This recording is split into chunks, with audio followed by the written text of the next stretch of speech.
दृश्य राजापुरु का दरबार। राजापुरु का दरबार लगाए मंत्री, सेनापति और दरबारी सभी लोग चिंतित बैठे हैं। एक सैनिक का प्रवेश।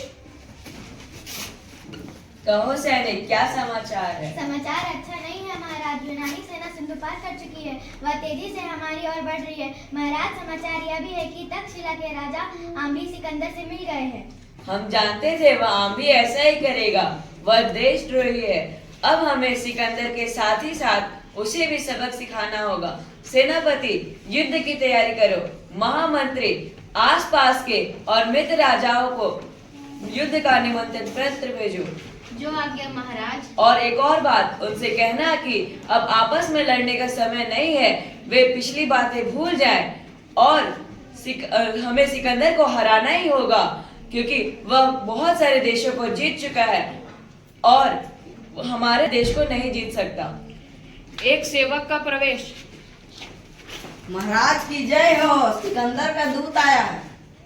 उसे अंदर लाओ। दूत का प्रवेश व झुककर पुरु को सलाम करता है। कहो दूत, तुम्हारे सम्राट ने मेरे लिए क्या संदेश भेजा है? महाराज, सम्राट ने ये कहा है कि वे दुनिया जीतने के लिए यूनान से निकले हैं। वे निर्दोष जनता का खून नहीं बहाना चाहते। वे चाहते हैं कि आप भी उनसे सुलह कर लें। इससे लड़ाई भी नहीं होगी और आपकी गद्दी भी बच जाएगी। और यदि हम उनकी बात ना माने तो सम्राट ने लड़ाई के लिए तैयार रहने के लिए कहा है महाराज। वे सिर्फ जीतना जानते हैं। अपने सम्राट से जाके कह देना कि हम उसे हारना सिखा देंगे। अब हम लड़ाई के मैदान में ही उनका स्वागत करेंगे। सिकंदर का शिविर। सिकंदर बैठा हुआ है, पास में ही आम्भी और सेल्यूकस भी बैठे हैं। दूत का प्रवेश। सम्राट की जय हो। आओ दूत, हमारा संदेश पुरु तक पहुंचा। पहुंच गया सम्राट। हम जवाब सुनना चाहते हैं। पुरु लड़ाई मैदान में ही हमारा स्वागत करेंगे सम्राट। क्या उसे नहीं पता कि हमारी सेना कितनी बड़ी है? सब कुछ कहा सम्राट, लेकिन फिर भी पुरु लड़ने के लिए तैयार है। सेल्यूकस, सिपाहियों को कूच का आदेश दो। हमें पुरु को सबक सिखाना होगा। जो आ गया सम्राट। दृश्य झेलम के किनारे यूनानी सेना का शिविर। झेलम के किनारे सिकंदर की सेना डेरा डाले हुई है। नदी चढ़ी हुई है, तेज पानी बरस रहा है। अंधेरे में बिजली की चमक और बादलों की गड़गड़ाहट सुनाई पड़ रही है। मंच पर प्रकाश होता है। सिकंदर सेल्यूकस से बात कर रहा है। 2 महीने हो गए, हमारे एक भी सिपाही नदी ना पार कर सका। यह हमारी हार है सेल्यूकस, हार है। सम्राट, बरसात के दिन है, झेलम चढ़ी हुई है। हमारे सैनिक घबराए हुए हैं। पुरु के पास हाथियों की एक बड़ी फौज है। हमारे सैनिक हाथियों की मुकाबला करने में डर रहे हैं। सिकंदर के जीते जी उनके सिपाहियों को कैसा डर? इससे अच्छा होगा कि हम झेलम में डूब मरे। एक सिपाही का प्रवेश।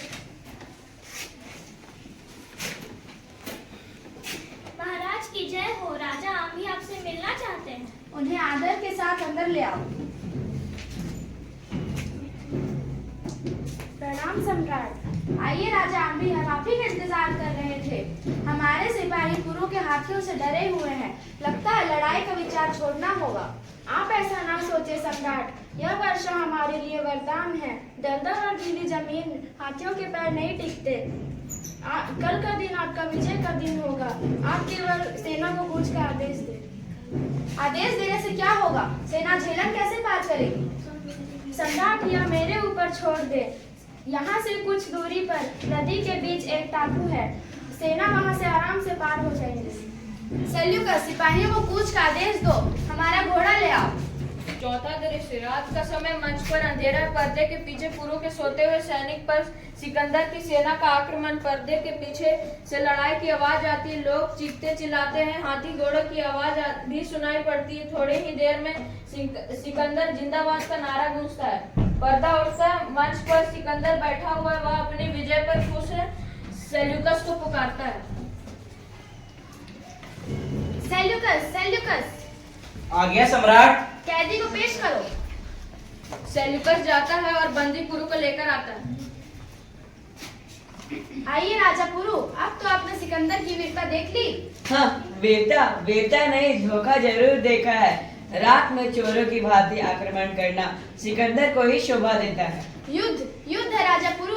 वहाँ न्याय और धोखा नहीं देखा जाता।